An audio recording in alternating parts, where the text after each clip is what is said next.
Today we're talking about the Lumix S9 and my thoughts on this camera after using it for the last 6 months.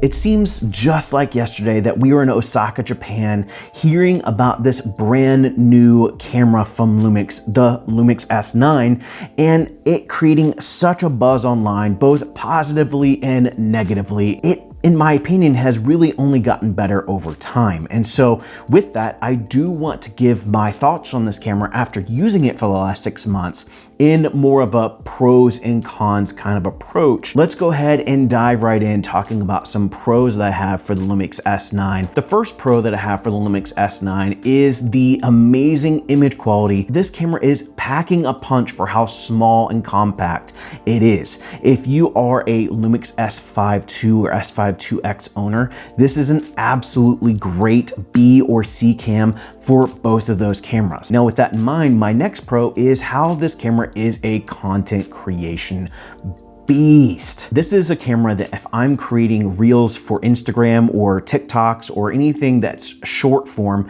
I'm most likely using this camera. It has really fast turnaround time with how it has implemented real-time LUT. It has the amazing integration with Lumix Lab, and we'll get to that here in just a minute, but it just kind of drops that barrier between content creation and then delivering that content. And so really and truthfully, like, it is such an easy camera to utilize for social media.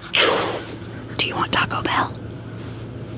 Yes, I want Taco Bell. Another pro for me is how much Lumix Lab has been beefed up for the Lumix S9. Not only do we have the ability to easily share content between our camera and our phone now with the Lumix S9, we now have the ability to do remote shooting and remote filming with the Lumix Lab app as well. Now, the next thing I'll mention is with a recent firmware update, we got the introduction of multiple frame guides. If you're having to film multiple deliverables as far as aspect ratios, the Lumix S9 just makes that so much easier with the implementation of multiple frame guides. Not to mention, and this is something that's not even its own pro at this point, but you also don't have the recording limit. Now, obviously over the last 6 months, I have found things about this camera that I don't necessarily love. And so let's go into some of the cons that I have about this camera, or some negatives I have about this camera.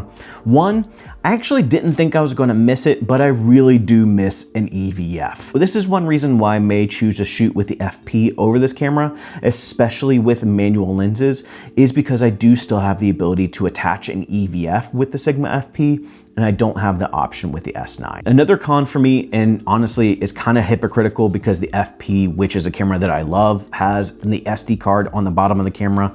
But one con that I have for the S9 is that the SD card is on the bottom of the camera. It's an annoyance, but I really wish they had used some sort of side loading of the SD card. With that said, over the last 6 months of using this camera, would I still recommend the Lumix S9? And I'm gonna go ahead and say absolutely. I would say if you're looking for a solid B or C camera for your S5 II or S5 IIX, this is an awesome choice, especially if you're looking at a more compact solution to those two cameras. I would say if you're looking for a small, compact travel camera that offers a solid 10-bit codec for video, the S9 is honestly a hands down one that I would recommend for those individuals. And if that meets your criteria, I would 100% recommend the Lumix S9. And so that's it for me. If you guys do have any questions about the Lumix S9, let me know in the comments below or reach out to me on Instagram. I don't know why I did this. I'm like, reach out to me on Instagram. But reach out to me on Instagram and we can start a conversation there. As always, thank you for joining. Go and find your journey. Go embrace life. Peace. Go talk to me on Instagram.